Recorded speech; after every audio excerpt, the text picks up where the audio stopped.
한국직업방송과 연합뉴스TV가 함께 만드는 취업 전문 뉴스, 투데이 고용플러스입니다. 우리나라 대기업의 지주회사가 총수 일가의 돈벌이이자 그룹 지배력을 확대하는 수단이 됐다는 분석이 제기됐습니다. 공정거래위원회는 문제 해결을 위해 제도 개선 방안을 마련 중입니다. 한상용 기자입니다. 대기업 지배구조의 정점에 있는 지주회사. 지주회사는 주식 소유를 통해 자회사 등을 지배하면서 매출 대부분을 배당 수익으로 올리는 회사를 말합니다. 하지만 우리나라 대기업 지주회사들은 총수 일가의 지배력 확대와 사익 편취 수단으로 활용되고 있는 것으로 나타났습니다. 공정거래위원회가 LG와 SK, GS 등 지주회사 체제 18개 대기업을 중심으로 수익 구조를 조사, 분석한 결과입니다. 이들 지주회사는 특히 자회사는 그대로 둔 채 손자회사와 증손회사를 대폭 늘려 총수 일가의 지배력을 급격히 확대했습니다. 실제 자회사 수는 지난 10년간 별 차이가 없었지만 지주회사 내 손자회사는 같은 기간 평균 10개 이상 급증했습니다. 주요 수입원이어야 할 배당 수익 비중은 평균 40.8%에 불과했고 이런 수익이 전혀 없는 곳도 있었습니다. 반면 브랜드 수수료와 부동산 임대료 등 배당외 수익 비중은 43.4%에 달했습니다. 실적에 따른 수익보다 자회사와의 독점 거래로 총수일가 지분이 많은 지주회사의 수익을 늘려주는 형태입니다. 여기에 지주회사의 내부 거래 비중도 55%에 달했습니다. 소유 지배 구조 개선을 위해서 아주 지금 그 장점이 잘 발휘되고 있다고는 보기 어렵다. 그리고 오히려 원래 우려했던 그런 편법적인 지배력 확대라든지 아니면 사익 편취 우려가 현실로서 나타나고 있다. 복잡하게 얽힌 순환 출자의 고리를 끊고 투명한 소유 지배 구조를 위해 도입된 지주회사제. 하지만 총수 일가의 배만 불려주는 식으로 악용될 소지가 커지자 공정위가 제도 개선을 마련하고 있습니다. 연합뉴스TV 한상용입니다. 공정거래위원회가 삼성그룹 계열사들의 일감 몰아주기와 관련한 현장 조사에 착수했습니다. 공정위와 재계에 따르면 공정위 기업 집단국 조사관들은 3일 삼성물산과 삼성웨이스토리, 사무종합건축사무소 등에서 현장 조사를 벌였습니다. 조사관들은 이들 계열사 간 내부 거래를 집중적으로 살펴봤으며 이를 토대로 총수 일가의 사익 편취 여부를 판단할 것으로 알려졌습니다. 삼성물산 자회사 삼성웨이스토리는 급식사업 몰아주기 논란이 이어왔고 사무건축사무소는 삼성의 건축물 관련 설계를 도맡아 위장 계열사 논란이 제기됐다 4년 전 삼성에 인수됐습니다. 경영 일선에서 활동하는 주요 그룹 오너 자녀들 가운데 절반 이상이 외국에서 대학을 졸업한 것으로 조사됐습니다. 기업 경영성과 평가 사이트 CEO스코어에 따르면 국내 100대 그룹에서 현재 경영을 참여하는 오너 일가 자녀 114명의 출신 대학을 조사한 결과 외국 대학 졸업자가 53.5%인 61명에 달했습니다. 보스턴대 출신이 4명으로 가장 많았고 국내 대학은 연세대가 17명, 오너 일가 자녀 세대 졸업자를 배출한 것으로 집계됐습니다. 한국경영자총협회가 송영중 상임부회장의 퇴임안을 가결했습니다.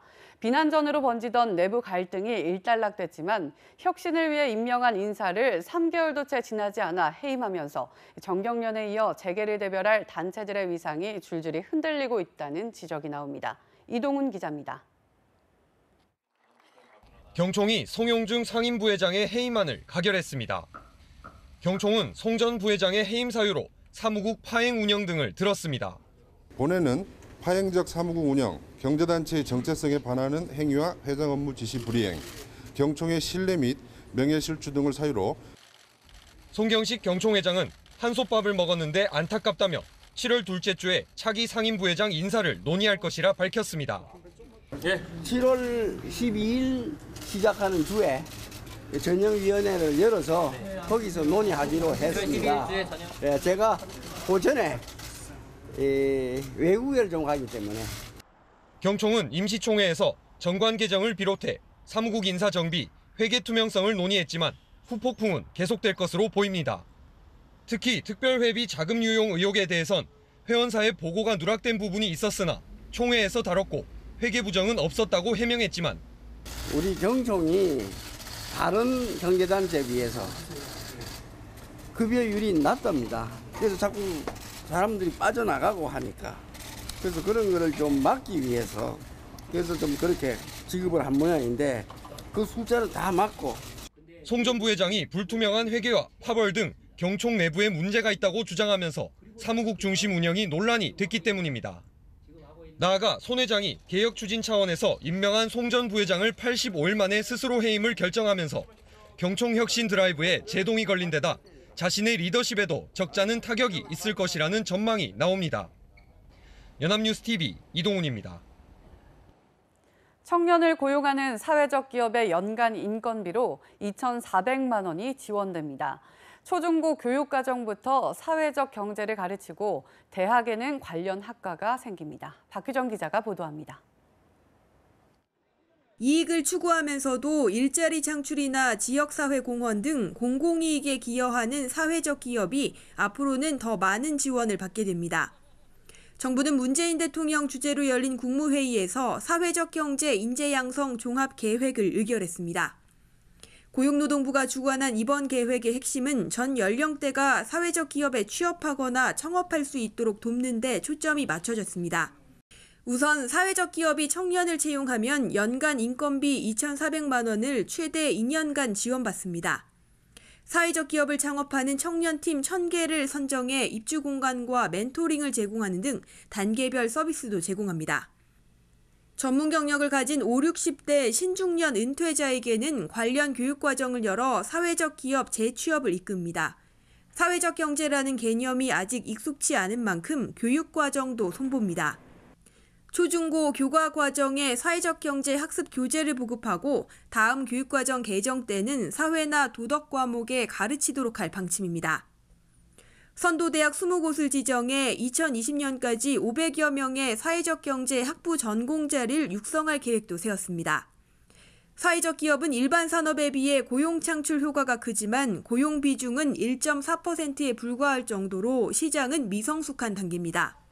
취업과 창업 지원은 물론 교육과정도 개편해 지속가능한 포용 성장을 이룬다는 게 이번 계획의 목표입니다. 연합뉴스TV 박규정입니다. 공정시장 가액 비율과 종부세율을 동시에 올리는 내용의 종합부동산세 강화안이 추진됩니다. 대통령 직속 재정개혁 특별위원회는 이런 내용의 권고안을 3일 확정해 정부에 제출했습니다. 김동욱 기자입니다. 참여정부 때 도입됐다가 이명박 정부 때 무력화됐던 종합부동산세가 다시 강화됩니다. 대통령 직속 재정개혁 특별위원회는 전체 회의를 열고 종부세 인상 권고안을 확정했습니다. 권고안에는 과세 표준을 정할 때 적용하는 공시가격의 비율인 공정시장 가액 비율을 연 5%포인트씩 단계적으로 100%까지 인상하는 방안이 담겼습니다. 종부세 세율은 6억 원 초과 주택에 대해 구간별로 최대 0.5%포인트 인상합니다. 특위는 다주택자의 세부담 강화 방안도 검토하라고 정부에 권고했습니다. 이번 종부세 개편안에 따라 모두 34만 6천 명이 영향을 받으며 예상 세수 효과는 1조 1천억 원 수준으로 추정됩니다. 시가 10억 원에서 30억 원을 기준으로 1주택자 종부세 세부담은 최대 15.2% 증가하고 다주택자는 6.3에서 22.1% 증가할 전망입니다.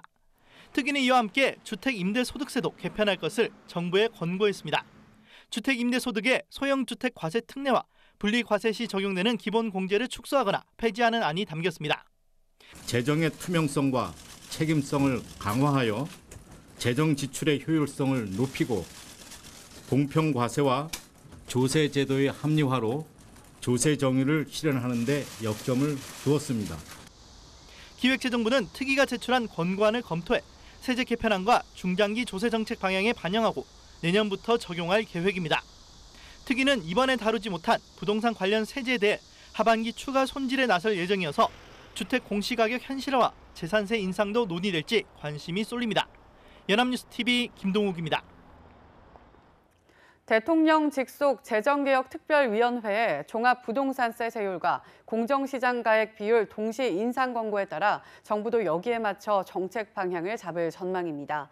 이 경우 다주택자는 물론 똘똘한 한 채 가진 분들도 전체 보유세 부담이 상당폭 늘면서 부동산 시장 위축이 불가피해 보입니다. 곽준영 기자입니다. 재정개혁 특위의 최종 권고안 핵심은 공정시장 가액 비율과 종부세율을 함께 올리는 겁니다. 가령 올해 종부세 세액 540만 원인 서울 서초구 반포동의 한 아파트는 공정시장 가액 비율 인상만으로 내년엔 547만 원, 4년 뒤엔 568만 원을 내야 합니다. 과표 6억 원을 넘으면 종부세율까지 최대 0.5%포인트 올라 종부세 부담은 더 큰 폭으로 늘어납니다. 공시가격 20억 원을 넘는 반포동 아파트의 올해 종부세는 1,137만 원이지만 종부세율 인상이 더해져 4년 뒤엔 200만 원을 더 내야 합니다. 공시가 25억 원대인 강남 아파트가 두 채라면 종부세는 1,664만 원에서 4년 뒤 2,497만 원으로 50%까지 늘 수 있습니다. 이들 사례는 재산세 증가와 공시가 인상은 고려하지 않은 것이라 실제 부담은 훨씬 커질 수 있습니다. 다주택자를 중심으로 보유세가 계속해서 올라갈 가능성이 있는 데다가 금리까지 오를 가능성이 있어서 주택 거래는 당분간 위축되는 양상이. 임대주택 등록은 더 늘어날 것으로 보입니다. 주택 임대소득 분리과세 공제를 앞으로 임대등록 사업자에게만 해줄 것으로 보이기 때문입니다. 세금 매기는 것을 감안했을 때는 2천만 원 이하의 사업자들도 임대사업자를 등록하는 것이 유리하기 때문에 임대사업자가 지속적으로 늘어날 가능성이 높습니다. 또 종부세 부담으로 다주택자가 자녀에게 주택을 증여하는 사례 역시 늘어날 것이라는 전망도 나옵니다. 연합뉴스TV 곽준영입니다. 본격적인 휴가철을 맞아 인터넷으로 저렴하게 여름용품 준비하시는 분들 많으실 겁니다. 하지만 들뜬 소비자 심리를 악용해 사기 행각을 벌이는 사례가 7월과 8월에 집중된다고 하는데요. 각별한 주의가 필요합니다. 황정현 기자입니다. 경찰이 인터넷 사기 피해를 예방하기 위해 하계 휴가철 인터넷 사기 주의 경보를 발령하고 단속 강화에 나섰습니다. 지난해 인터넷 사기 피해 신고 민원을 분석한 결과 휴가용품과 여름 가전 피해 신고 가운데 37%가 7, 8월에 집중된 것으로 나타났기 때문입니다.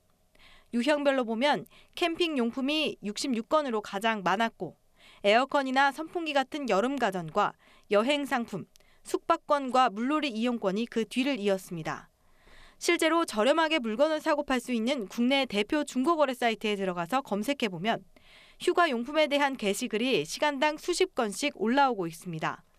경찰은 긴급 처분이나 특별 할인 같은 문구에 현혹되지 말고 지나치게 할인된 상품은 의심해봐야 한다고 지적했습니다. 가급적이면 직접 만나 거래하고 상황이 여의치 않을 때에는 사이버캅 애플리케이션을 통해 사기 피해 신고 이력이 있는지 확인해달라고 당부했습니다. 또 사기 여부 파악에 시간이 소요되는 만큼 휴일보다는 평일에 거래하고 수수료를 부담하더라도 안전결제 서비스를 이용해달라고 강조했습니다. 안전결제 시에도 공인된 포털사에서 안전결제 사이트를 직접 검색해보고 지정된 은행으로만 입금하라는 경우는 가짜이므로 거래를 중단해야 한다고 설명했습니다. 연합뉴스TV 황정현입니다.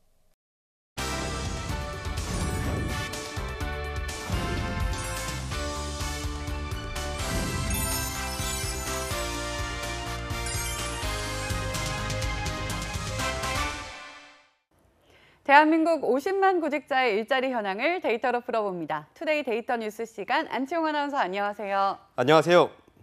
데이터 뉴스 시간입니다. 맞벌이 가구 수가 지난해 4년 만에 감소세로 돌아섰다고 합니다. 어찌된 일일까요? 오늘 데이터 뉴스에서 알아보겠습니다. 네, 맞벌이 부부라면 2013년부터 꾸준히 증가세를 보이고 있었잖아요. 그런데 4년 만에 줄어들었다니 다소 의외인데요. 그렇습니다. 이 맞벌이 부부의 비중은 2013년엔 42.9%, 또 2014년엔 43.9%, 2015년엔 43.9%, 2016년엔 45.5%로 지난 4년간 꾸준히 증가하거나 그렇지 않더라도 현상 유지를 했는데요. 그런데 얼마 전 통계청이 발표한 2017년 하반기 지역별 고용조사 맞벌이 가구 및 1인 가구 고용 현황에 따르면 지난해 기준 전체 부부 1,222만 4천 쌍 중 맞벌이 부부의 비중은 44.6%로 전년보다 0.9%포인트 줄었다고 합니다. 참고로 맞벌이 부부 외 나머지 부부는 남편이나 아내 어느 한쪽만 취업했거나 둘 다 취업하지 않은 경우에 해당합니다. 네, 최근 여성의 사회 진출이 증가하고 경제 사정 악화로 맞벌이를 선호하는 현상이 두드러졌는데요. 이렇게 1년 사이 맞벌이 부부가 줄어든 이유는 뭘까요? 네, 통계청 관계자에 따르면 작년 10월을 기준으로 이 전반적으로 고용이 둔화하는 상황이었다며 고용 악화가 맞벌이 부부 감소에 큰 영향을 끼쳤다고 전했습니다. 그만큼 경기가 맞벌이 가구 수에 큰 영향을 끼쳤다는 거죠. 네, 그렇군요. 결국 경기 악화가 고용 불안까지 야기하면서 맞벌이 부부 수를 감소하게 만들었다는 거군요. 그렇습니다. 이 유형별 맞벌이 가구의 현황을 살펴보면 실태를 더욱 자세히 파악할 수 있는데요. 동거 맞벌이 가구의 임시, 일용 근로자 수는 지난해 대비 9만 4천 명 감소한 반면 상용 근로자 수는 14만 5천 명이 오히려 증가했습니다. 또 학력별로도 큰 차이를 보였는데요. 가구주의 학력별 맞벌이 가구 증감폭에는 중졸 이하가 10만 2천 가구 줄었고 고졸은 7만 7천 가구가 감소했습니다. 반면 대졸 맞벌이 가구는 오히려 8만 9천 가구 늘었는데요. 이는 일용직에 대한 고용이 감소하고 고학력 상용직 근로자 순으로 차등 취업이 됐다는 해석이 됩니다. 네, 결국 취업에서도 유리한 쪽이 고학력자인 경우가 많으니 스펙이 낮은 경우 상대적으로 취업 경쟁에서도 도태될 수밖에 없었을 것 같습니다. 그렇습니다. 그래서 맞벌이 가구가 상대적으로 많이 종사하고 있는 분야도 취업과 큰 연관이 없는 분야였는데요. 맞벌이 가구가 가장 많이 종사하고 있는 분야는 농립, 어업 분야였습니다. 이 분야의 83.1%가 맞벌이 가구인 것으로 조사됐는데요. 뒤이은 도소매, 숙박, 음식점업은 맞벌이 가구가 59.4% 종사하고 있었고 53.8%가 분포한 사업, 개인, 공공 서비스 역시 상대적으로 높았습니다. 이걸 보시면 아시겠지만 이 세 분야는 대부분이 자영업의 성격을 띠고 있는 분야입니다. 즉, 취업에 큰 지장을 받지 않기 때문에 맞벌이 가구가 상대적으로 높다는 얘기겠죠. 네, 그렇다면 지역으로 따져도 농립, 어업을 주로 하는 지역의 맞벌이 가구의 비율이 참 높았을 것 같습니다. 그렇습니다. 이 보고서를 보면 맞벌이 비중이 가장 높은 지역은 제주로 61.7%였는데요. 제주의 경우 지역의 특성상 농림, 어업과 숙박업이 발달한 지역인데 이들 업종은 부부가 함께 일하는 경우가 많기 때문이라는 것이 빈현준 통계청 고용통계과장의 분석입니다. 네, 또 맞벌이 가구의 고용 현황의 변수 중 하나는 바로 육아가 될 것 같은데요. 자녀가 있는 가구일수록 일하는 시간이 큰 부담으로 작용했을 것 같습니다.